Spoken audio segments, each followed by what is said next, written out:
Olá, meus caríssimos irmãos, amigos internautas. Vos cumprimento com a santa, sublime e gloriosa paz do Senhor. Ao ensejo, damos a todos as nossas calorosas boas-vindas à tribuna virtual da Assembleia de Deus Missões em Dourados, Mato Grosso do Sul.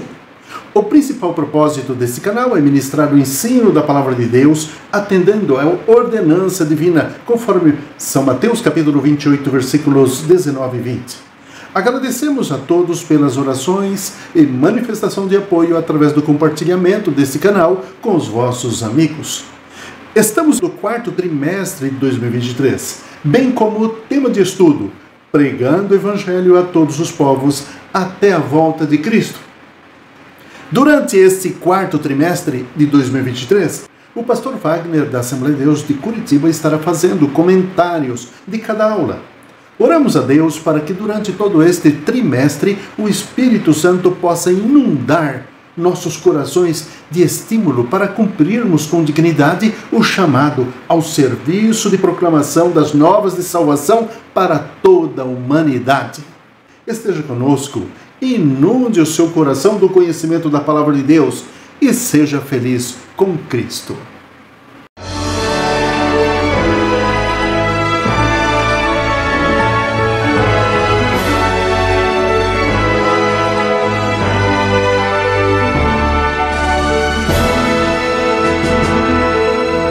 Subsídios. Lições Bíblicas Adultos. Na sequência, vamos para a lição 4, Missões Transculturais no Novo Testamento. O texto áureo encontra-se no Evangelho segundo João, capítulo 3, versículo 16, que diz assim: Porque Deus amou o mundo de tal maneira que deu seu Filho unigênito, para que todo aquele que nele crê não pereça, mas tenha a vida eterna. Podemos dizer que esse é o texto áureo da Bíblia, ou como alguns dizem, o Evangelho segundo São João em miniatura.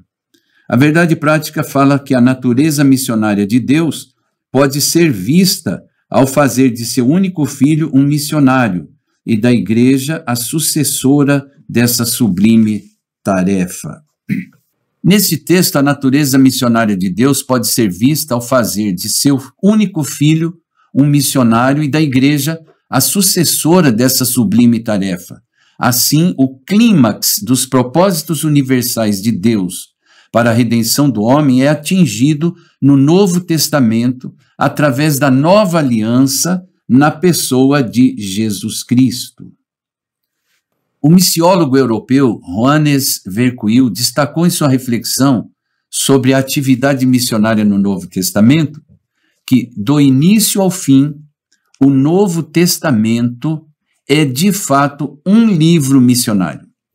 E ele deve sua própria existência ao trabalho missionário das igrejas cristãs primitivas, tanto a judia como a helenística. O Novo Testamento é um livro missionário em discurso, conteúdo, espírito e desígnio. O Novo Testamento é mais a teologia em ação do que teologia em razão e conceito. Ele é teologia missionária. No Novo Testamento, o Senhor Jesus foi o primeiro missionário enviado pelo Pai. Evangelho segundo João, capítulo 20, versículo 21, que diz o seguinte: Disse-lhes, pois, Jesus outra vez: Paz seja convosco. Assim como o Pai me enviou, também eu vos envio a vós. Pelo fato de ter sido enviado de Deus, ele trouxe consigo um plano de resgate da humanidade que envolve todos os seus seguidores. Jesus disse aos seus primeiros apóstolos, em Mateus capítulo 4, versículo 19, que eles deveriam ir até ele e assim ele os faria pescadores de homens. No livro Missão em Cúcuta, publicado pela CPAD, os autores destacam que cada crente no Senhor Jesus é um missionário cultural entre os não salvos, do seu próprio povo, em sua própria cultura e língua. Ou seja, o missionário é uma pessoa com chamada divina para o ministério que deixa o seu país para ministrar a um povo de cultura ou civilização diferente, e a Igreja de Cristo, por sua vez, é um instrumento de Deus para atingir seus propósitos na terra. A Igreja, por sua vez, recebeu a ordem de evangelizar o mundo, e este é o seu grande desafio. Por isso, fazer missões é uma ordem. Fazer missões é um mandamento bíblico, e não meramente uma opção, um parecer ou uma recomendação. O Espírito Santo é o poder para missões. Os discípulos deveriam ficar em Jerusalém até serem revestidos desse poder, pois não podiam começar a obra de Deus sem o revestimento de poder. O Espírito Santo conduziu os discípulos a entenderem que o Evangelho também é para outros povos, conforme Atos dos Apóstolos, capítulo 10. Ele, o Espírito Santo, guia os obreiros ao campo missionário, conforme Atos dos Apóstolos, capítulo 8 e capítulo 16. Ele chama os obreiros às missões transculturais. Capítulo 13, versículo 2 de Atos dos Apóstolos diz o seguinte: e servindo eles ao Senhor, e jejuando, disse o Espírito Santo: apartai-me a Barnabé e a Saulo para a obra a que os tenho chamado. O Deus missionário no Novo Testamento é uma figura central que se revela através do ministério de Jesus Cristo e dá expansão ao cristianismo primitivo. A Bíblia Sagrada, por sua vez, apresenta Deus como um missionário de diversas maneiras, demonstrando seu desejo de alcançar todas as nações e povos com a mensagem do amor, da redenção e da salvação. Jesus Cristo é frequentemente visto como o supremo missionário enviado por Deus. Ele proclamou o reino de Deus, curou os enfermos, perdoou pecados e ensinou sobre o amor e a justiça divina. O seu ministério exemplificou o compromisso de Deus em buscar e salvar aqueles que estavam perdidos. Já vimos em nossas reflexões, no Evangelho segundo Mateus, capítulo 28, versículos 19 e 20, que Jesus deu a grande comissão aos seus discípulos e os instruiu a fazer discípulos de todas as nações, estabelecendo assim o fundamento para a missão cristã.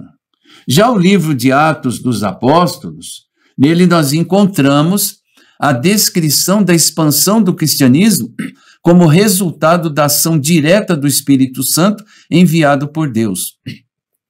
Os discípulos foram capacitados a proclamar o evangelho em diferentes línguas e a igreja primitiva cresceu rapidamente, ultrapassando barreiras culturais e linguísticas. Isso reflete a natureza missionária de Deus, que deseja que sua mensagem alcance todas as pessoas, independentemente de sua origem. O apóstolo Paulo também desempenhou um papel fundamental como missionário, viajando extensamente para levar o evangelho a comunidades em todo o mundo conhecido da época. Suas cartas, que compõem uma parte significativa do Novo Testamento, enfatizam a importância da evangelização e do testemunho cristão.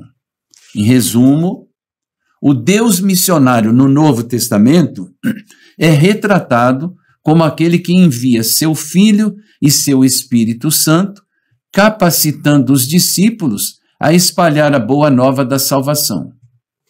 Essa visão missionária, portanto, é uma parte integral da mensagem cristã, enfatizando o amor e o desejo de Deus de reconciliar a humanidade consigo. No Novo Testamento, a perspectiva missionária é parte fundamental da mensagem cristã, sobretudo pelo destaque que fornece sobre o papel crucial da igreja na divulgação do evangelho à luz da revelação divina.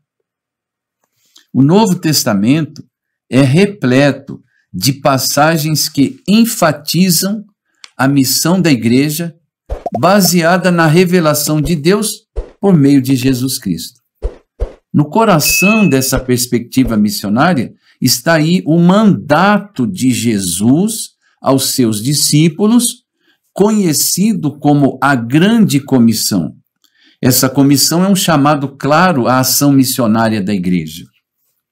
Já no livro dos Atos dos Apóstolos, encontramos uma narrativa vívida das primeiras missões cristãs. Os apóstolos, cheios do Espírito Santo, espalharam a mensagem de Cristo, fundaram comunidades cristãs em lugares distantes e enfrentaram desafios significativos, demonstrando a centralidade da missão na vida da igreja primitiva. A revelação desempenha um papel fundamental nesse contexto. A missão da igreja se baseia na revelação de Deus em Jesus Cristo como Salvador e Redentor da humanidade. E através da sua vida, ensinamentos, morte e ressurreição, Deus se revelou de maneira singular, oferecendo salvação a todos os que creem. A missão da igreja, portanto, é compartilhar essa revelação, tornando-a acessível a todos os povos e nações. Em resumo, a perspectiva missionária do Novo Testamento ressalta esse papel central da igreja na divulgação do Evangelho à luz da revelação de Deus em Jesus Cristo. É uma chamada à ação baseada na comissão de Cristo e na convicção de que a salvação é oferecida a todos através da fé em Jesus Cristo. A missão da igreja é, portanto, uma expressão do amor e da vontade de Deus de alcançar toda a humanidade com a mensagem da salvação. E de acordo com os evangelhos, o poder do Espírito Santo capacitou a Jesus para anunciar as boas novas através da cura dos enfermos, da expulsão de demônios e da libertação dos cativos. E os primeiros cristãos e líderes da igreja cristã tiveram essa missão de propagar a salvação a todos os povos e nações em todos os tempos. O ministério público de Jesus e o ministério público da igreja no livro de Atos tiveram início com a experiência com o Espírito Santo. No Pentecostes, vemos mais uma vez os olhos de Deus postos sobre todas as nações, pois ali estavam reunidas pessoas de várias partes do mundo, e todos foram cheios do Espírito, simbolizando assim a ação de Deus sobre toda a carne. No livro dos Atos dos Apóstolos, percebemos claramente o espírito missionário de Deus trabalhando incansavelmente para levar a igreja a testemunhar o amor de Deus, para fazer com que a igreja deixe de estar fechada em seus muros, saindo de sua zona de conforto e tenha em seu peito uma verdadeira paixão pelas almas. O Espírito Santo, nos Atos dos Apóstolos, é, sem sombra de dúvidas, um espírito missionário. Dentre as múltiplas funções do Espírito Santo, está a de ungir, inspirar, separar e enviar homens e mulheres para os 4 cantos da terra como missionários do Senhor. Ainda, nos Atos dos Apóstolos, verificamos com clareza a missão se desenvolvendo de maneira significativa na vida de diversos personagens. E eu quero enfatizar nesta reflexão ao menos 4 deles: Filipe, Pedro, Paulo e Barnabé.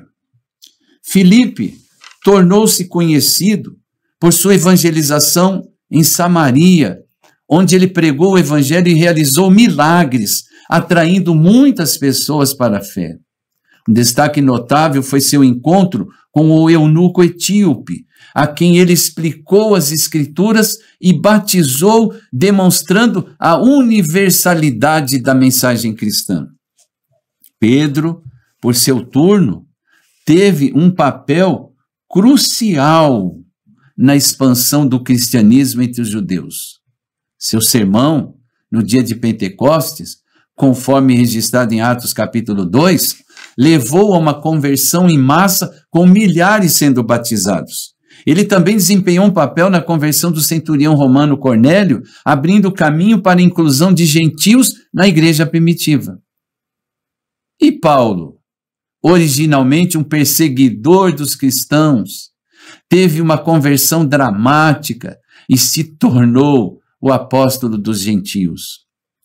Suas viagens missionárias são muito bem documentadas nos Atos dos Apóstolos e também nas suas epístolas. Paulo fundou várias igrejas e foi um prolífico escritor, explicando e defendendo a fé cristã. E o que dizer de Barnabé, um dos primeiros convertidos em Jerusalém, que desempenhou um papel de encorajamento e apoio a Paulo em sua jornada missionária? Juntos, eles realizaram viagens missionárias, como a primeira viagem missionária registrada em Atos 13, espalhando o evangelho em várias regiões. Esses personagens desempenharam papéis fundamentais ao estabelecer as bases para o cristianismo se tornar uma fé global. Suas experiências e ensinamentos continuam a inspirar missionários e crentes hoje em dia, promovendo a difusão do evangelho e a construção de comunidades de fé ao redor de todo o mundo. As cartas paulinas, por sua vez, também desempenham um papel fundamental na compreensão da atividade missionária da igreja cristã primitiva.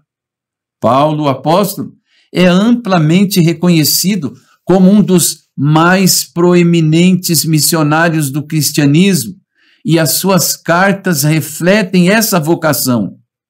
Em suas epístolas, Paulo não apenas instrui e encoraja as comunidades cristãs, mas também compartilha suas próprias experiências missionárias e visão para a expansão do evangelho. Paulo também enfatizou a importância de espalhar a mensagem de Cristo a todas as nações e culturas. Suas cartas, como aos Romanos e 1 aos Coríntios, destacam a missão universal da igreja e a necessidade de superar barreiras culturais e étnicas para alcançar pessoas com a mensagem redentora de Jesus. Ele se vê como um verdadeiro, autêntico embaixador de Cristo e exorta outros a desempenhar um papel ativo na missão, como fica claro na segunda epístola aos Coríntios, no capítulo 5, versículo 20, que diz: de sorte que somos embaixadores da parte de Cristo, como se Deus por nós rogasse. Já na segunda carta, Paulo declara que Cristo morreu por todos e que Deus nos deu o ministério de reconciliação. Em Gálatas, as escrituras abraâmicas de Gênesis são interpretadas com referência a Cristo. A epístola aos Efésios, por sua vez, argumenta a favor da unidade da Igreja de Cristo como sendo um único corpo, sem respeito às origens judias ou gentílicas. Colossenses lida com o problema de uma cristologia diluída, resultado do ambiente não cristão no qual a igreja foi fundada. Tito e 1ª e 2ª Timóteo já lidam especificamente com as qualificações para a vocação missionária, como dirigir os assuntos de uma igreja local e preocupações práticas resultantes de uma escatologia falha. As epístolas gerais já dão um forte testemunho sobre missões. Hebreus, por exemplo, foi destinado aos cristãos judeus de idioma grego que viviam fora da Palestina. E o escritor demonstra a descontinuidade entre a velha e a nova aliança, enfatizando a nova como sendo melhor. Uma vez aceita, a missão de Deus os levará para o centro da vontade de Deus para realizar a sua vontade como lhe agrada. Tiago já contém a sabedoria prática, tendo como temas reminiscências tanto da literatura de sabedoria do Antigo Testamento, quanto do Sermão do Monte de Jesus. Pedro assegura aos estrangeiros que, embora não fosse um povo, agora eles eram o povo de Deus. Na sua segunda epístola, Pedro relaciona a vinda de Cristo à paciência de Deus, prolongando a oportunidade de salvação àqueles que perecem. Já no livro do Apocalipse, encontramos uma visão profética do futuro da igreja e sua missão final. Apocalipse é um livro que utiliza simbolismo e imagens vívidas para descrever a consumação da história humana. No capítulo 7, vemos uma visão de uma grande multidão de todas as nações, tribos, povos e línguas diante do trono de Deus. Isso representa a realização da missão global da igreja, onde pessoas de todas as origens foram alcançadas e redimidas. Ainda no livro de Apocalipse, capítulo 14, versículos 6 e 7, há uma descrição de um anjo pregando um evangelho eterno a todos os habitantes da terra, a todas as nações, tribos, línguas e povos. Isso indica que, mesmo em meio às tribulações e desafios, haverá a proclamação da mensagem de salvação até que a consumação dos tempos seja alcançada. Em resumo, as cartas paulinas na Bíblia Sagrada oferecem uma base sólida para a compreensão da atividade missionária da igreja, enquanto o livro do Apocalipse nos apresenta uma visão do futuro em que a missão da igreja é cumprida com pessoas de todas as nações, respondendo ao chamado do Evangelho. Em resumo, as cartas paulinas na Bíblia Sagrada oferecem uma base sólida para a compreensão da atividade missionária da igreja, enquanto que o livro do Apocalipse nos apresenta uma visão do futuro em que a missão da igreja é cumprida exatamente com pessoas de todas as nações, respondendo ao chamado do Evangelho. Ambos os aspectos ressaltam a importância da missão na fé cristã e a necessidade contínua de compartilhar o amor e a mensagem de Jesus com o mundo.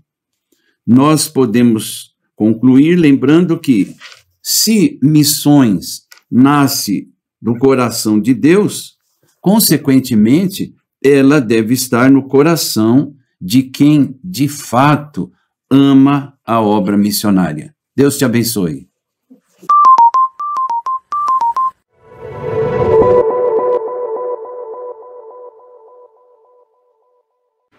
Queremos agradecer a todos quantos dedicaram tempo para nos assistir e ou nos ouvir. E agora queremos abençoar a todos com estas palavras.